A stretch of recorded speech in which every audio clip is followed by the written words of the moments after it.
On se le cachera pas, j'ai beau aimer les jeux un peu plus compliqués, des fois ça fait du bien de trouver un petit jeu qui va plaire à tout le monde.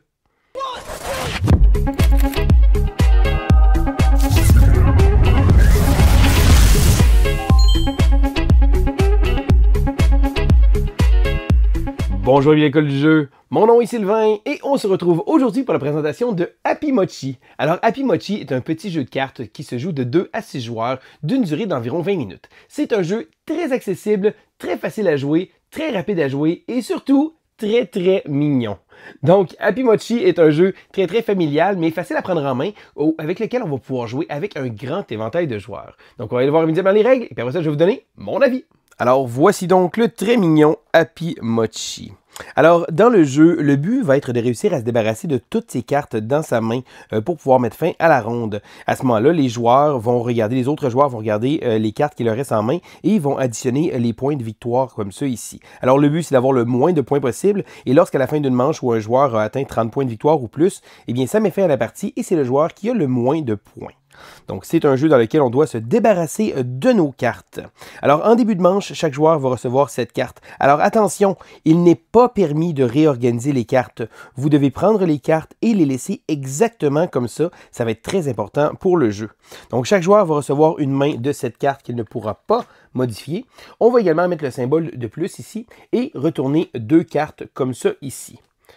On est maintenant prêt à commencer. Lorsque c'est le tour d'un joueur, le joueur va devoir faire une des 2 options suivantes, de jouer ou encore de piger une carte. Alors, s'il ne peut pas jouer ou s'il ne veut pas jouer, il va pouvoir piger une carte. Alors, il peut piger une carte ici, là ou simplement ici comme ça, ici, pour la pige. Et lorsqu'il va piger une carte, il va pouvoir choisir de la placer où est-ce qu'il veut dans sa main. Donc, dans le cas ici, je veux quand même pouvoir jouer parce que j'ai la possibilité de le faire. Alors, pour ce faire, on doit respecter 2 conditions. La première condition, c'est on doit avoir un chiffre qui est plus élevé que 92, tout en prenant 2 cartes, une à côté de l'autre. Donc, par exemple, si j'aurais 94, ce serait parfait. Donc, je place les cartes comme ça ici, et ça devient plus difficile à mon adversaire pour pouvoir les jouer parce que, bien entendu, on doit faire plus que 94.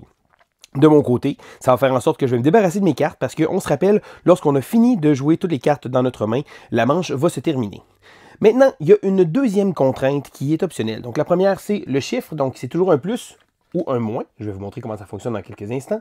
Et la deuxième, c'est que si jamais il y aurait 2 cartes de la même couleur, en plus de la contrainte de faire un chiffre plus haut que celui qui est mentionné là, vous devez jouer 2 cartes de la même couleur. Donc, il y a une contrainte de couleur qui s'ajoute. Donc, malheureusement, ici, j'aurais 2 cartes de la même couleur, mais je ne peux pas jouer parce que 23 est plus petit que 24. Donc, lorsque c'est le tour du joueur, de l'autre joueur, par exemple, il va pouvoir regarder, se demander s'il va jouer.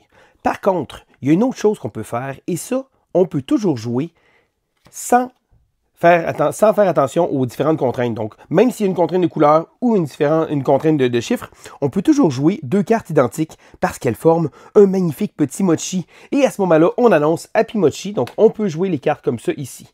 Donc, on peut jouer un Happy Mochi, peu importe la valeur, peu importe la contrainte, on va pouvoir le jouer et ça va être au prochain joueur. Maintenant, certaines cartes ont également des petits pouvoirs. Donc, il y a 2 pouvoirs différents. Et lorsque vous jouez les cartes, donc par exemple, admettons que j'aurais joué ces 2 cartes-là, eh bien, je vais pouvoir faire piger une carte à n'importe quel joueur. Donc, ça peut être un autre joueur pour essayer de remplir sa main ou ça peut être à moi-même pour essayer de me donner un peu plus de jeu. La deuxième carte spéciale se trouve être celle avec un plus et un moins. Donc, lorsque vous jouez la carte, donc par exemple, bon, ce ne sera pas légal parce que on va dire que c'était moins. Alors, si je joue, il y a 77, je joue 18 qui est moins ici comme ça. On a un plus, on retourne la carte comme ça ici. Donc, chaque joueur va jouer à tour de rôle, donc toujours en jouant ou encore en pigeant une carte. Et s'il pige une carte, il peut également prendre la carte d'ici. Ça va faire en sorte de changer un peu les chiffres au milieu et de la replacer ici comme ça. Donc par exemple ici, lorsqu'un joueur réussit à terminer sa main, donc il a vidé toutes les cartes de sa main, ça va mettre fin à la manche. Donc tous les joueurs vont regarder dans leur main et vont additionner les points de victoire qui sont là comme ça ici. Et on se rappelle, le but c'est d'avoir le moins de points possible. Donc on va continuer la manche comme ça, on va regarder si un joueur a dépassé 30 points, ça met fin à la partie. Et le joueur qui a le moins de points remporte. Et sinon, on commence une autre manche en redistribuant cette carte pour jouer à Happy Mochi.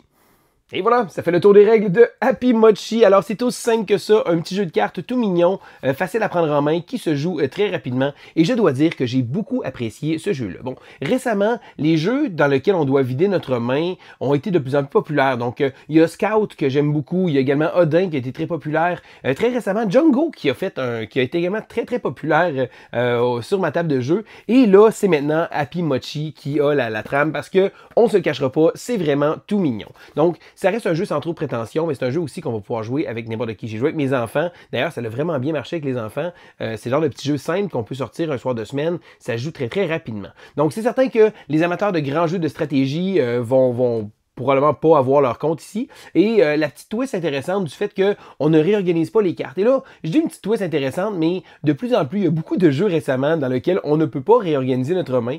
Comme je disais, que ce soit Scout ou Django récemment, c'est des petits jeux dans lesquels on doit faire avec ce qu'on a, mais c'est vraiment sympathique. Donc des petites contraintes simples à prendre en main. Seul petit bémol, je tiens à dire que la boîte de Happy Mochi, c'est pas le type de boîte que j'apprécie beaucoup. C'est une boîte un peu cheapette. Bon, ça vient avec le prix aussi, on se le cachera pas, c'est pas un jeu qui est très cher. Je pense que ça va finir peut-être dans une petite boîte indépendante là, pour le jeu, mais ça a vraiment bien marché. Je pense que l'aspect tout mignon du jeu va plaire aussi pour jouer avec les enfants. Des fois, les enfants, ça leur tente pas nécessairement de jouer. Quand ma fille a vu ça, elle a vraiment trouvé ça mignon, puis ça l'a tout de suite intrigué. Il faut pas se le cacher, des fois, un petit visuel comme ça va vraiment aider pour pouvoir mettre un jeu sur la table, surtout pour un jeu qui est pas un jeu qui est exceptionnel. On s'entend, ce jeu-là gagnera pas des prix à tout casser, mais pour moi, c'est le genre de jeu qui est facile à sortir. Et ça, c'est quelque chose qui est important, d'avoir un jeu accessible, puis surtout de pouvoir faire découvrir ce type de jeu-là à plus de monde. Je pense que si le petit côté tout mignon, tout beau va faire plaisir, va peut-être amener un joueur qui n'aurait peut-être pas été intéressé par un jeu un peu plus drabe ou un jeu avec un autre thème, ben tant mieux. Donc pour moi, c'est une réussite. Happy Mochi est un jeu très plaisant à jouer, dans lequel je continue d'aimer ça, et de pouvoir jouer avec les enfants, c'est toujours également un gros plus. Donc c'était Sylvain pour l'école du jeu, et on se dit à la prochaine!